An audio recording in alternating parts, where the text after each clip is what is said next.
Okay, I think we're good to go. So the main point of this teleconference is going to be for us to go through a little bit of an overview of the course introductions, have an opportunity for you to ask me any questions you might have. We'll do a little navigation of the My Campus site so that if you have any questions about where to go for what, we'll go through that a little bit. And then we'll start to dabble a little bit with some of the concepts from the first readings, just so we can start talking. These sessions are not lecture. They're not made to be me lecturing you on the course content. They're really designed for more of a Q&A and a place for us to kind of talk and discuss concepts, not a place for me to lecture. Does that make sense? Yeah, it sure does. Okay, so most of the content is really online content that you're going to learn on your own time and develop your own understanding, and then this is our chance to come together as a group, hopefully more like a group in the future sessions, and we'll be able to talk about the concepts and kind of do some activities and discussions and that kind of thing.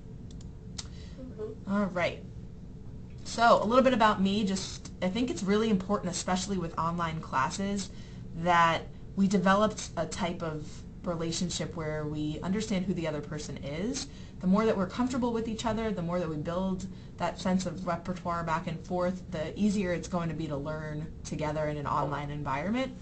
So a little bit about myself. I've been an instructor at Ilisavik for the past 7, I want to say almost 8 years. I was employed at Ilisavik College prior to coming down here to the university in Anchorage.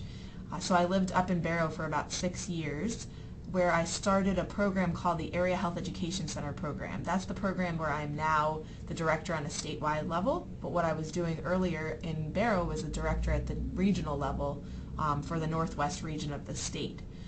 So with that job, I was able to do some adjuncting.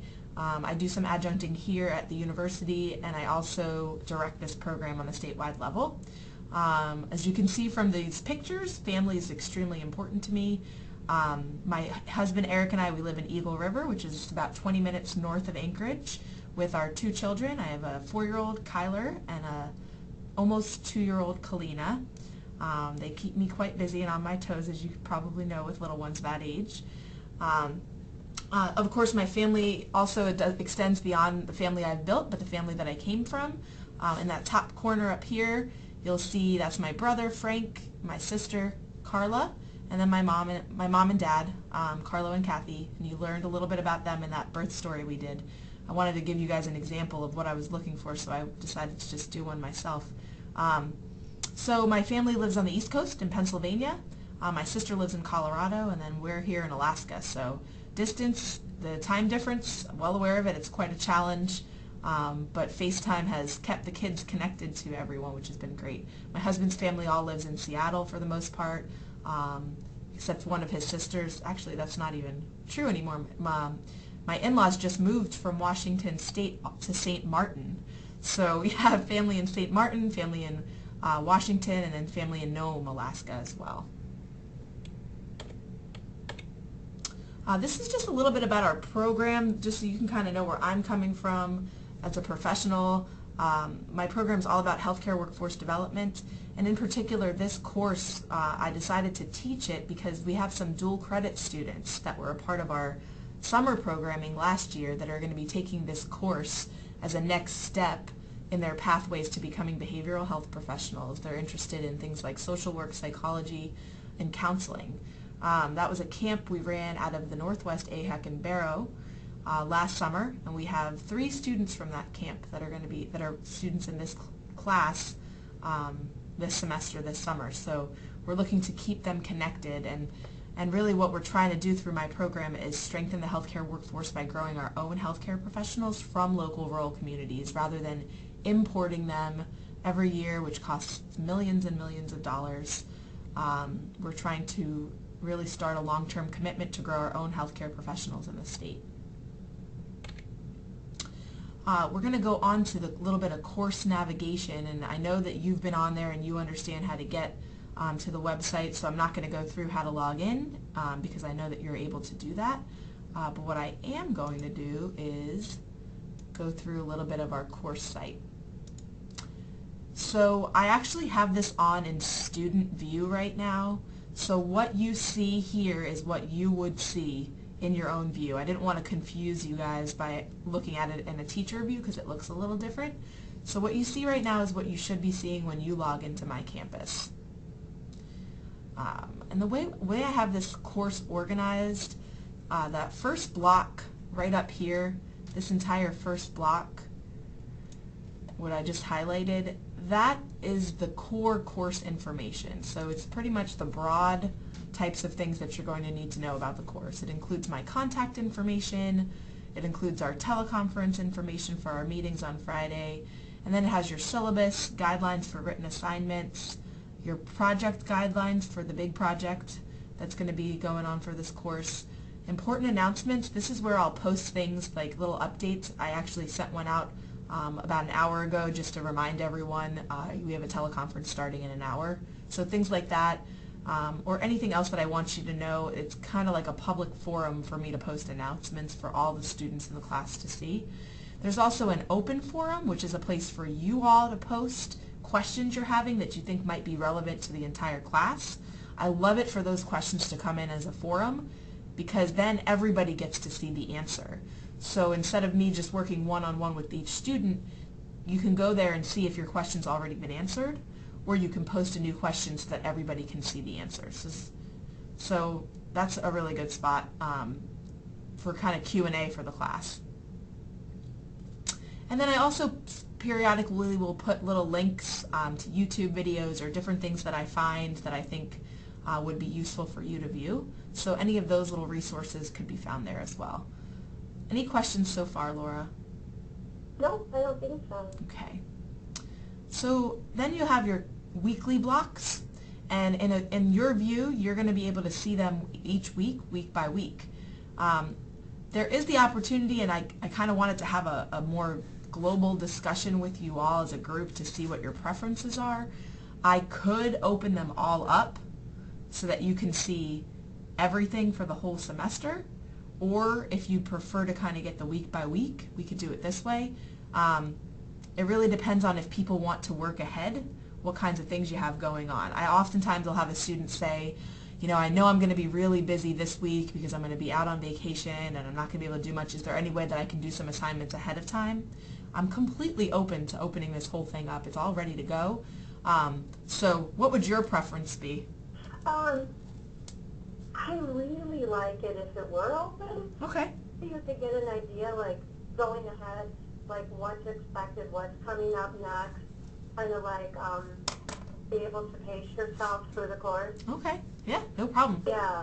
And I'll take that into account. I'll talk to some of the other students, but if at least one of the students wants it that way, I don't see any problem in opening it up. So I will make sure that we open it up. It won't be such a, it's just a matter of me unhiding some of these blocks, so I can go ahead and do that.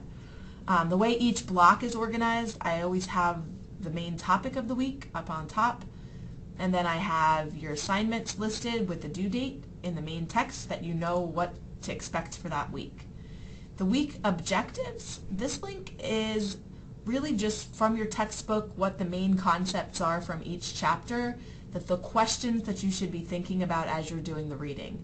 Sometimes, you know, things are so text heavy, if you just read through and you don't know what to look for, you get lost in the text. So I don't want that for you, so I really have these core questions that I want you to think about.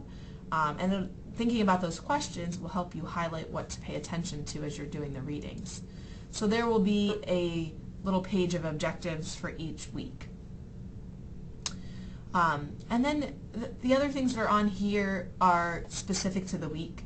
So there will be different types of assignments. And this week we have one written assignment and one discussion forum. Sometimes it'll look different. It depends on the week. I also decided to upload PDFs of the first few chapters because a lot of the students were having trouble, and this is something you'll hear as part of the reality of living in Barrow, Alaska, and I understand it. That's why I did this ahead of time. Is it just takes long to get things shipped up there. It's kind of crazy sometimes.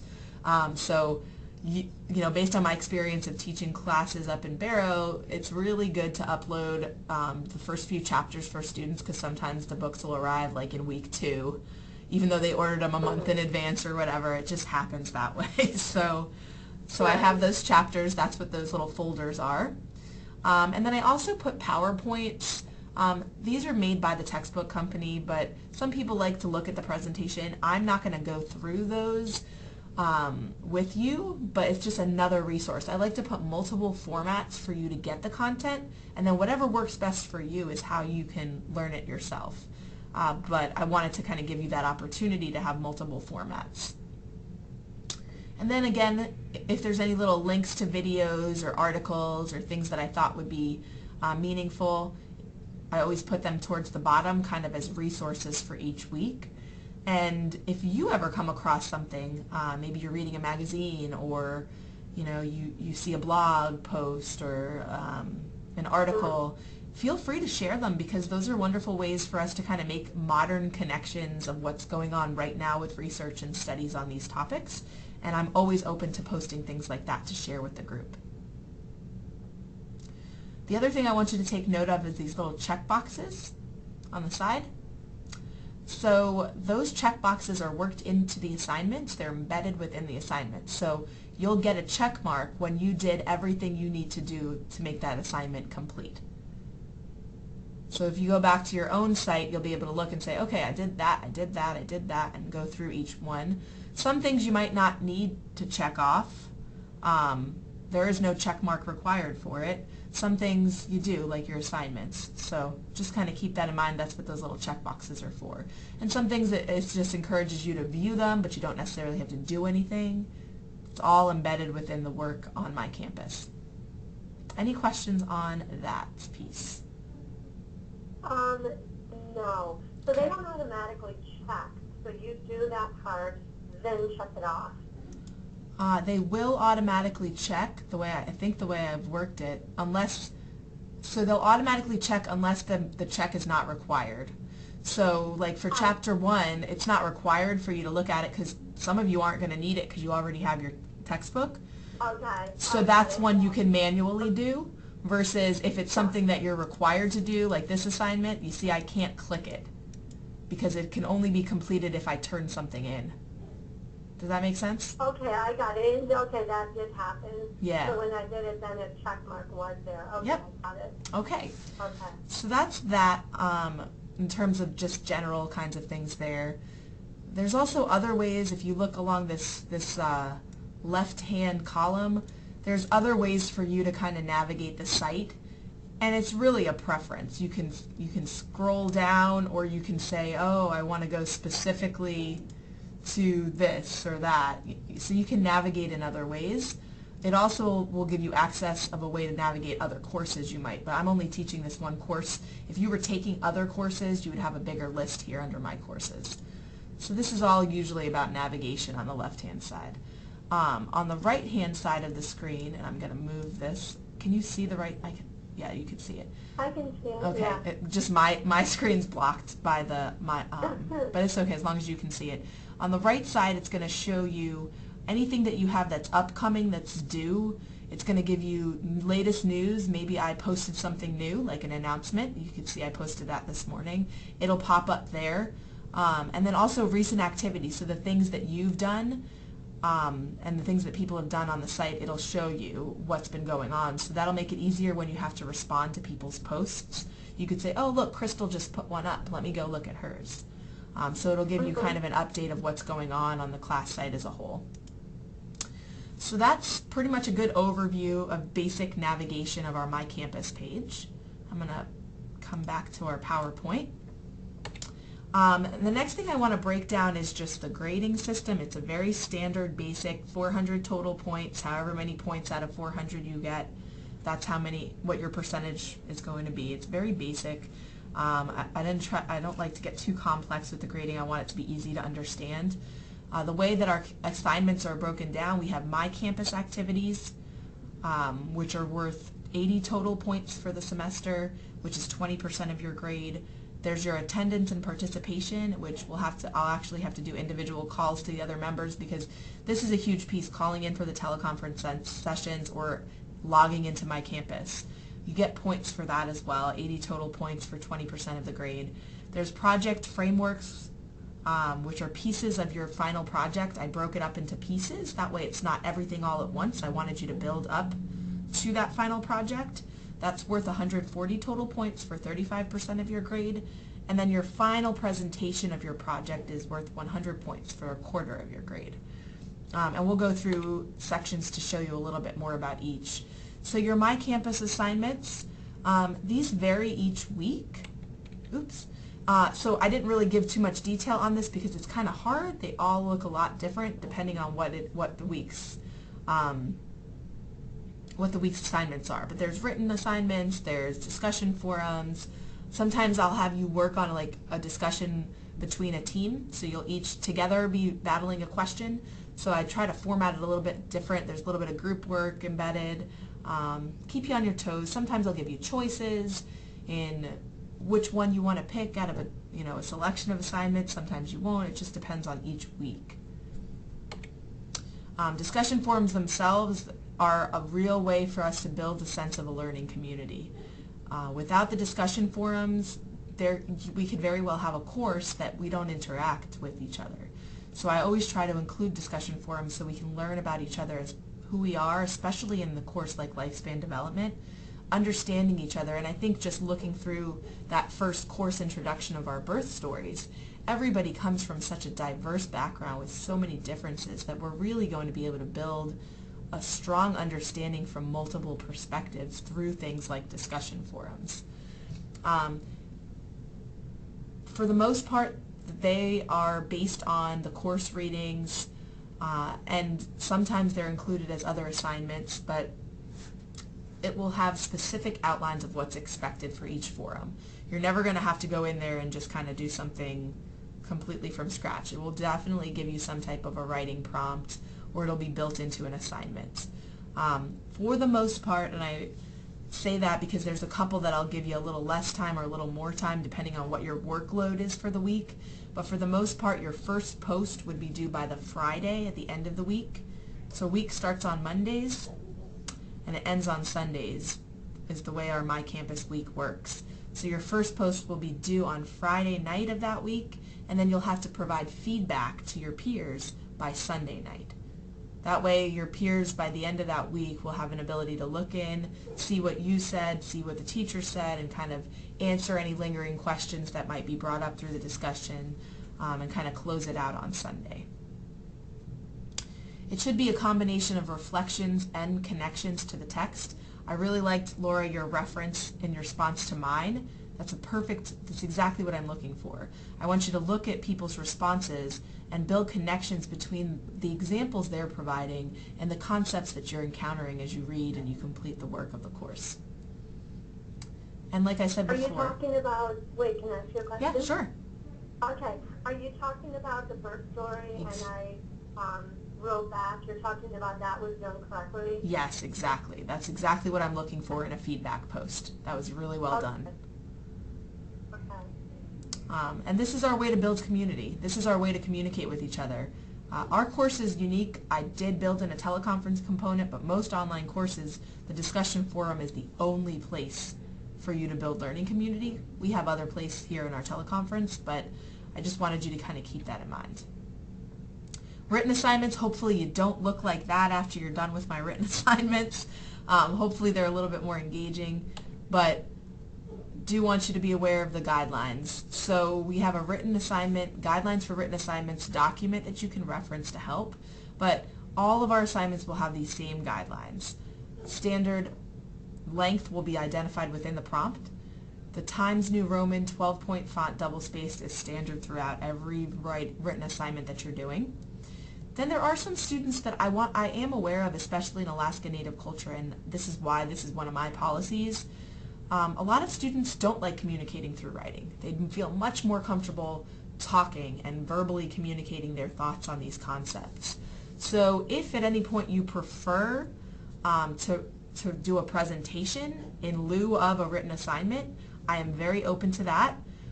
We can talk about how long it would have to be based on how long the assignment is meant to be written. So, you know, if it's a one-pager written, maybe it's a three-minute presentation, you know, just to kind of give you an example.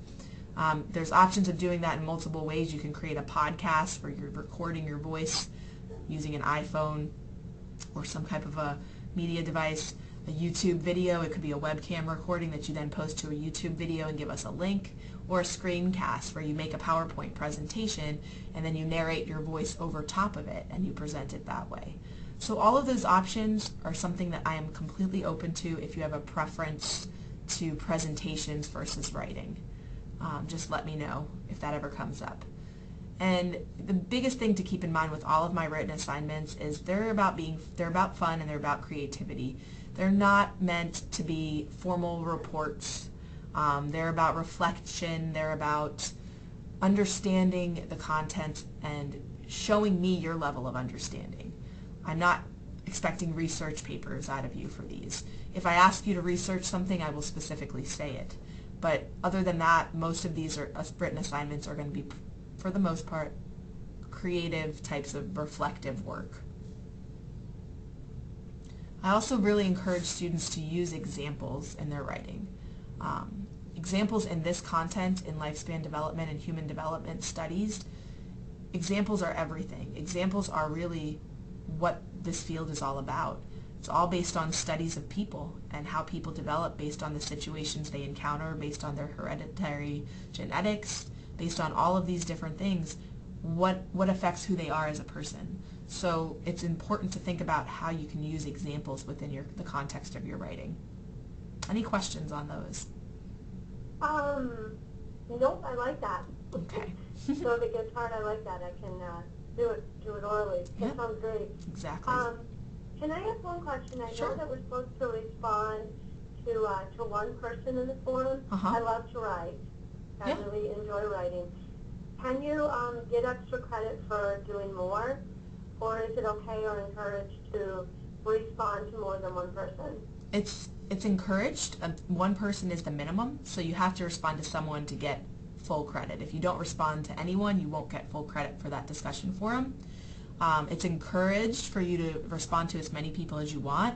I'm always going to respond to everyone just because that's what my job is, so everybody gets feedback, but don't feel obligated to respond to everyone unless you want to. It's highly encouraged for you to do that if that's something that you enjoy.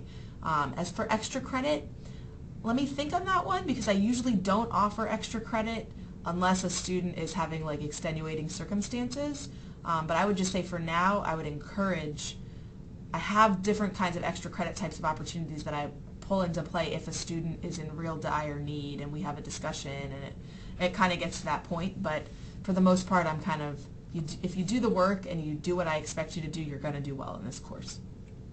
Okay. Okay, semester project. This is the biggest thing you've got going on this semester. It's a lifespan development case study. And the way I decided to hand this off to all of you this semester is to break it down into pieces. I feel like since this is a consolidated course, it's only 8 weeks long and you're going through 16 weeks of material in 8 weeks. So keep that in mind. It's compressed. There's a lot of assignments each week. There's a lot more reading than there would be if this was a full 16-week course. So I wanted to try to make this as easy as I could for you all, and that's why I consolidated everything into this project versus having a final exam and a midterm. I really think that you're going to gain more from this type of a project than you're going to gain from multiple choice questions in an exam or essay questions in an exam. I firmly believe that the core of this work, the core of human development studies, is looking at people. So what better way to understand these concepts than to look at someone's life? So the way I broke it down was into these 3 frameworks: the brainstorm, the interview, and the rough draft. And there is a guideline sheet. It's a final project guideline, and I'm going to pull that up over here for you. So this document has all the details, and this is on your My Campus page so you can look at it. I'm sure you already have, some of you have. This document is the details of what you need to do to score well, basically to get a perfect score on this presentation. If you follow this piece by piece, you will do fantastic. And I really broke it down. I gave you the questions to think about, and we have this outlined throughout the semester so that you'll be working on pieces, each piece at a time. The first piece is due May 15th. So that's the thing that you really should be thinking about now. The brainstorm. Who? Who am I going to interview? And I know, Laura, you and I have already started to talk about this. I did want to check in with you. I have a note. I know you were going to reach out to some folks, and if you couldn't find someone, I would be happy to help you find someone, since you really want to interview an Alaska Native elder, and we want to make that happen for you. So did you, were you able to find anyone so far? I did reach out. I did not hear back. Okay. And I wrote to a girl that I know in Wainwright Okay. on Facebook, and I have not heard back. So if I don't hear back from her by the end of the day, I think I'm open to any suggestions. Okay. I'm going to go ahead then after our conference call today. I'm going to reach out to some people for you. I waited. I figured we'd talk at this teleconference session, and once I knew yay or nay, I would go and reach out. So I will go ahead and do that, and I'll actually pay specific attention. I know you have an interest in the whaling tradition, so I will see if I can find somebody that has a history with whaling. Okay, so that's framework 1 is the brainstorm. Framework 2 is the interview. This is when you've identified your person, you have your questions already written out, now you're going to interview the person. And we'll give pointers, and I'll talk a little bit more that the week before that assignment's due, which is 5/29. I'll talk a little bit more specifically about what to think about when you're talking, especially if you're talking to an Alaska Native elder. There's a lot of cultural differences that you need to recognize. I will have the ability to facilitate some video conferencing through GoToMeeting. If that's something you want to do, we can work that out. We just have to figure out who on the Barrow side or wherever they are would help facilitate, but I think for sure that's something we can do. So if your person is far away, I think a phone call would be sufficient, but wouldn't it be great to get a video conference going? Oh, yeah. So we'll look into that a little bit more, but really you want to just gain a good understanding of this person. So the brainstorm is important because that's where you're coming up with your questions. Without that being solid, you're going to really struggle with the interview. But your interview itself should be a fun experience. If you don't get what you need from the first interview, it's completely appropriate to ask for another one. And from what I know from most elders, they are really willing to talk. If somebody shows interest in them, in their life, in the wisdom that they have, and wants to learn from them, they are very willing to share that information. So I think this will be a really eye-opening and very wonderful learning experience for many people. And like I said, it doesn't have to be a complete stranger. It could also be somebody that you know, and for the other ones that are students that are listening through this as a recording, it could be your ACA, your APA, it could be a relative. It doesn't have to be just a complete stranger, or it could be a complete stranger. Completely up to you what you want to do. The third piece of the framework is the rough draft. That's where you're pulling everything together, a lot of the components of what's going to make your presentation. Your presentation is going to be similar to what I'm doing right now. I created a PowerPoint, have it set up on GoToMeeting so that I can see you guys, you could see me, you could see my presentation. So that's how your presentation is going to work. Through this program, I can actually give the power of the presenter over to someone else. So I can say, okay, Laura, I'm going to hand over the presenter options to you. It's through one click, and then your screen is the one that's being shared, and you're being able to share what your presentation looks like with everyone. Just to kind of give you a heads up of what that final presentation will look like. Can I ask a question right here? Sure. Okay. Is it possible, and I don't even know, because when I interpreted the assignment myself, can you make it a YouTube video? Can you overdo it with music? Where Absolutely. My husband's a musician, and he's really excited about this, and he said we'd write an intro into it, and we would do it kind of like a video where we had overviews of things, and we had talking, but it was more like a narrative that would be uploaded. Yeah, that's absolutely easy as pie too. Same thing. We would share the presenter screen with you, and you would click and play it, or you would give me the link and I can present it that way from my side. But either way, we're going to be doing it through this forum so that we're all together looking at the same thing at the same time during our teleconference. Okay, we're all looking at it together. Okay. Yep. All right. So that's what I had in mind for that piece. I'm really excited about this. Last time I taught the class, it wasn't online, so everything was in person. and that was great too. This was back a couple years ago when I was in Barrow, but I thought hard and long about how do I make this something that we can still gain a lot from as a presentation virtually. So I think that we'll get some good feedback from this type of a format. Attendance and participation. So this is really just what you do to participate. I'm going to make sure each week that you log into my campus. I already have been checking.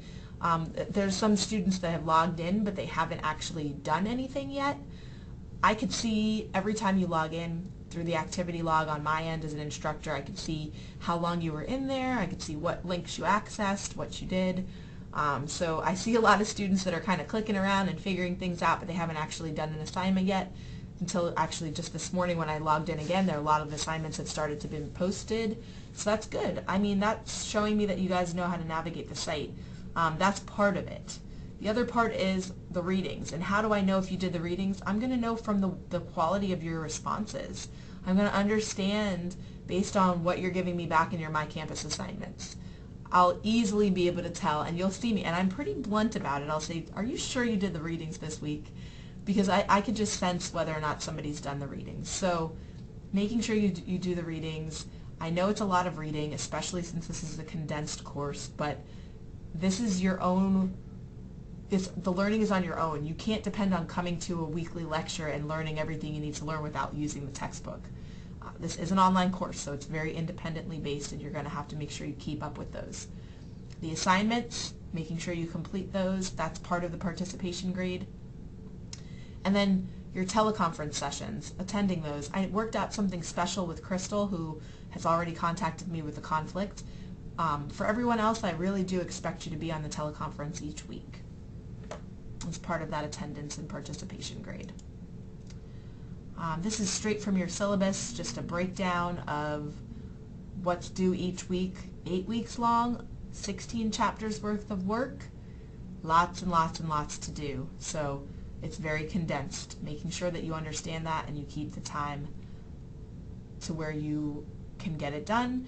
If you ever have any problems and you're feeling, like I said, you're going on vacation or you get sick or something happens and you know there's no way I'm going to get Project Framework 1 due when it's due because of this or because of that. It's all about communication. If you communicate with me in a timely fashion, I'm going to be much more understanding than if an hour before it's due you tell me, you know, well, I just wasn't able to work on it or whatever. I need to know ahead of time. As soon as you know and you let me know, the more understanding I'm going to be. But, you know, deadlines are deadlines. Try to get it in when it's due. If not, you do get credit taken off for lateness, and that all of those policies are addressed in the syllabus. Any questions on that? Nope. Okay. And then finally, I'm looking forward to working with you guys. I did want to talk a little bit about my text policy. I know, especially with having 3 students that are dual credit students, which means they're pretty young, they're still in high school, texting is the preference, and that's how I get a hold of people, is texting them, those types of populations of students. So I'm okay with you texting my cell phone, not a problem. Like I said, there's going to be a couple points that I'm out of town, and usually I'm available with text, but I really honestly don't know what the situation's going to be when we're camping up in Denali. I might not have internet. I might not have access to data network because of where we are. So that's the week that I have somebody on backup, that Carla will be checking in, and she'll be readily available for you all on my campus and electronically, and we'll do an introduction before that week comes and everything. But I do want to give a heads up, completely open to texting me if you need to.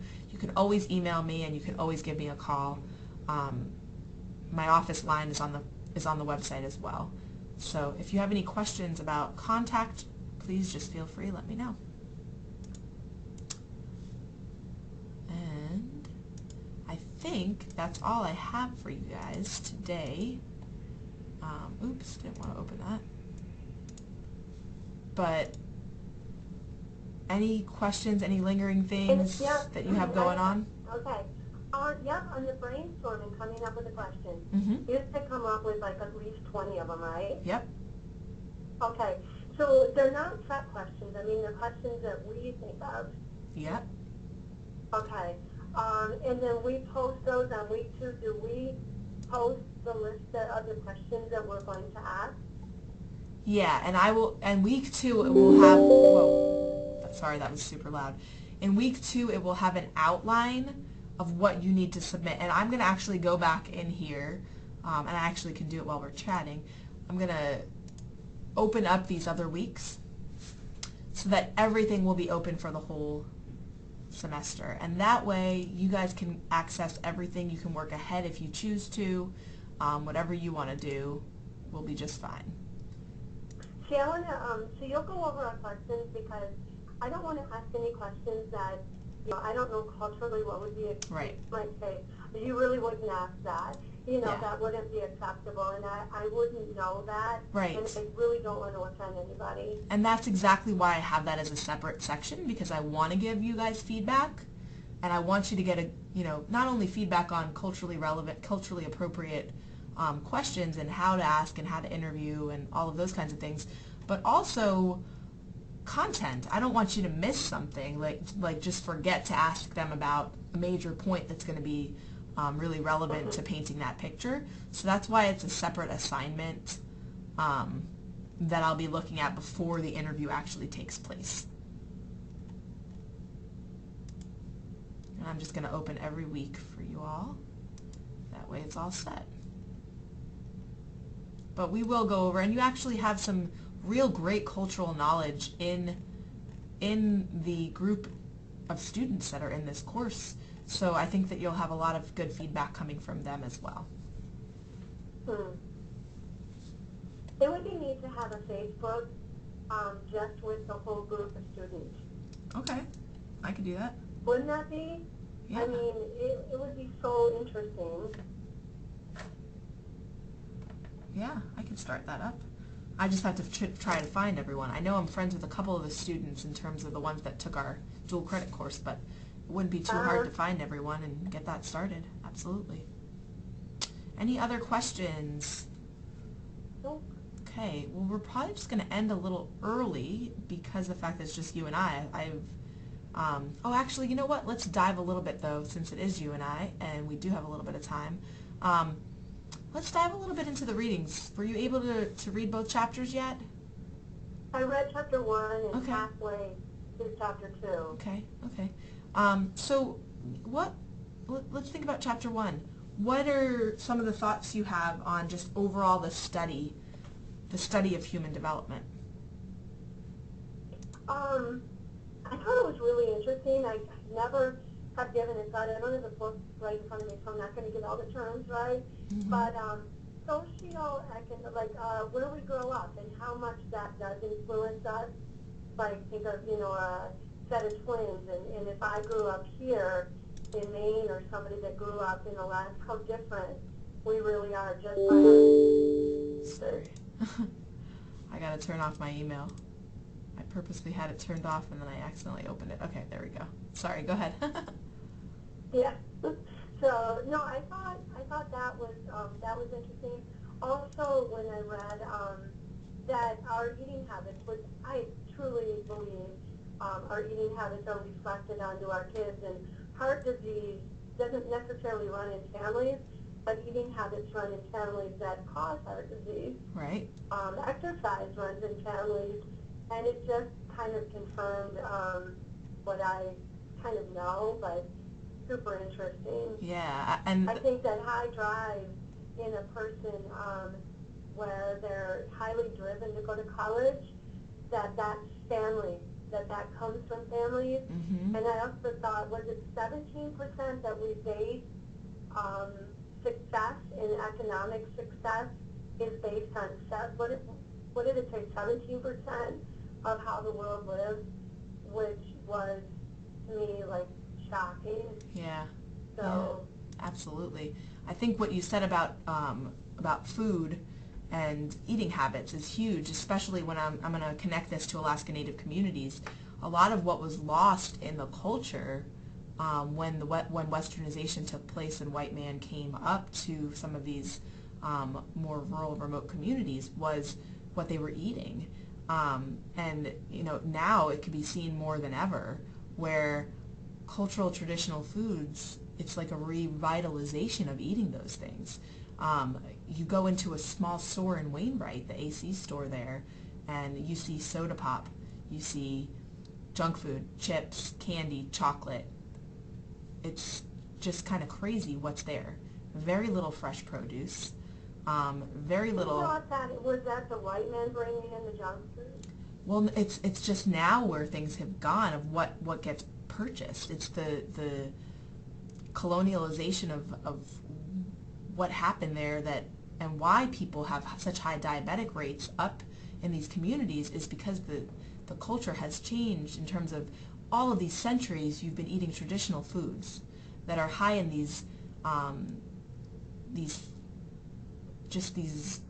I can't think of the word I'm looking for, but the nutrition value of these traditional foods is just very, very good, and high in iron and high in all of these things that the human body needs. And Alaska Native people ate that way for a long, long, long time. But when white man comes and brings these different foods and tells them that the foods that they're eating are not appropriate and they shouldn't be eating those things, it changes the whole chemistry of their being over time, more and more and more. And now you see a revitalization of more and more Alaska Native youth re-embracing those traditional cultural foods and learning the relevance and the significance. And there's lots of nutritional studies going on and public health studies going on around these traditional food concepts of what has happened in these communities based on the fact that people they veered away from eating those foods for so long and replaced them with things like pop and alcohol and junk, really, that doesn't have any nutritional value. So they're losing out on all of that. So I think that concept, it's a human development type of a thing where over time the environment changed the health outcomes of these people because it's so different from what it was. There's a book called the China Study. I don't know if you're familiar with it. What's it called? The China Study is a book about China before the Western world, before we went in and changed the way that they eat. Mm-hmm. And heart disease and cancer and stroke and high blood pressure was virtually non-existent until we brought the Western diet to them. And you're seeing heart disease on the rise, all of it. Yep, it's the same exact thing. And I'm wondering, in a place like Barrow or Wainwright, if you look at how healthy people were before we brought our diet in, scary. Yeah. It's something that they're actively studying. There's rates of, specifically the rates of gastrointestinal cancer are off the charts for Alaska Native populations. It's like incredibly, incredibly high.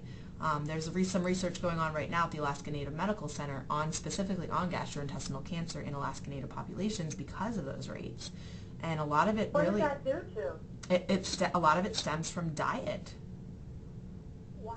Yeah, and a lot of it. And it's the diet that the Western culture brought in. And I think it's also exercise combined because they were very active people in terms of hunting traditions and, going out on the tundra and going out on the ocean and constantly being out in nature doing. And now a lot of it's inside.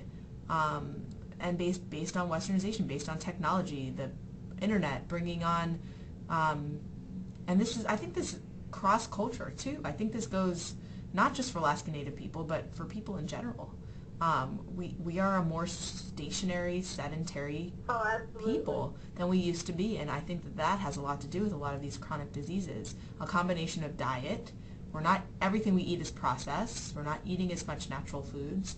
So I think you bring up a very strong concept when it comes to kind of a bigger, broader, universal picture of human development, looking at our habits and how those change over time as an influence of the environment around us, and how technological advances even make changes in that.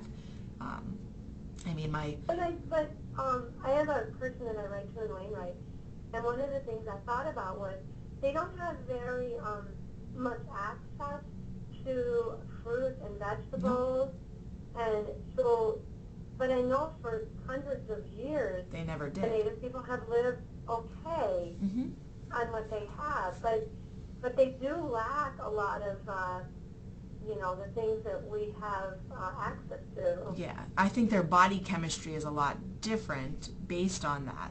That their hereditary factors, their genetics, are much more. They're accustomed to what the food types that they were used to. Very high in seal meat and whale meat, and there's some tundra vegetables that they did have that they would harvest, and berries were a big piece of what would be harvested in Alaska, and they would go travel long far distances to get these things, to harvest what they needed and then return. Very nomadic. They would move from place to place too. So it just depends on what time of year it was, where they would be located. So I think over time when those things change, the body chemistry doesn't necessarily change, and that's why you're seeing such significant health disparities in that population based on how far they ventured from where they were in terms of diet and exercise. So, what do you think of the internet then? I see the young people, and the internet is enticing. I mean, it's not really. I tell my kids that. Facebook, looks like everybody's happy and everybody has a better life than they do. And does it cause these kids to want to leave because it looks better in another area and much more glittery? I think it's a good theory. Yeah, I mean, of course. When I first went up to Barrow, I was teaching a 7th grade class. I was subbing at a 7th grade classroom, and we were just doing an activity where they had to think about where they would want to go, like to travel. It was part of a different portfolio that they were working on, and it was one component. And 90% of the kids in the room said Anchorage would be where they would want to go. So, I don't know. Part of me is like, well, yeah, maybe, but I remember my reaction was, what about Egypt? What about Italy? What about Australia? And then now that I look back at that, reflect back on that. Yeah, I find it interesting to say, what did the 7th grader want? What didn't they have what did they want? Was it clothes? Was it night entertainment? I mean, friends? Yeah, what is it that they felt they can get in Anchorage was the place that they would want to go? That's what I mean. What did they want there? Right, and I think that that's just where they would go. I brought students down to Anchorage that never been on an elevator, never been on an escalator before. Wow. Those kinds of things. They were in culture shock based on a 3-hour flight south, So it's definitely something to consider. Environment, the role of environment versus the role of nature, and where they coincide. There was debates on this for years and years and years, but is it really a debate? I don't think it should be. It's definitely it's a piece of both. It's a middle point of where they hit each other, and that's why we're all unique as human beings. The way our brain develops is different for everyone. My brother actually had a traumatic brain injury a couple of years ago, and in that injury, it was really, really hard for the family because we're like, well, what's going to happen? Tell us what's going to happen when he wakes up. What's going to be different about him? What part of his brain did this affect? What pieces of him did this affect? And the doctors kept saying, we just don't know. And that's the reality of our brain, of us as people. We're all different, and the pieces and the parts of our brain and where they intersect, it's all different. Same person with this, 2 different people with the same injury to the same part of their brain, it could be completely different ways that you see that expressed in their behavior, which is why I think studies of the brain are so incredibly interesting. And I've been more and more interested in it watching my brother recover from this. So I think that the first couple of chapters really start to get you to think about the broad picture and to think about human beings and what makes us all different and what makes us similar. So yeah. I hope that you get a lot out of this class, and this is kind of the format that we'll have. I'll probably have a little bit more of a structured activity for us to brainstorm together in each course. This one was really more about the introductions, making sure you all have what you need to be successful in the course. But as always, if you have any questions, just always feel to reach out to me. Okay? All right. Well, thank you. I'm going to end our session, and then we will meet again 12 o'clock next Friday, 4 o'clock your time. And hopefully, I'm actually going to do some calls right now. I'll reach out to some folks about the Elder, and then I'll also reach out to our classmates and see what hiccup they had in participating this week. Okay. All And right? you can always reach me by phone, too. Okay.